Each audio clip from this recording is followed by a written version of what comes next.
ស្វាមីហើយនឹងភរិយាពិតជាសំខាន់ស្នេហ៍គឺជាកម្មសិទ្ធិគឺជាជីវិតភរិយាស្វាមី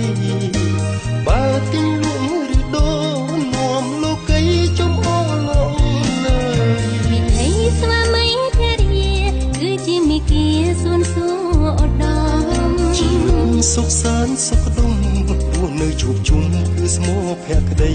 ក្តីមួយប្រពន្ធ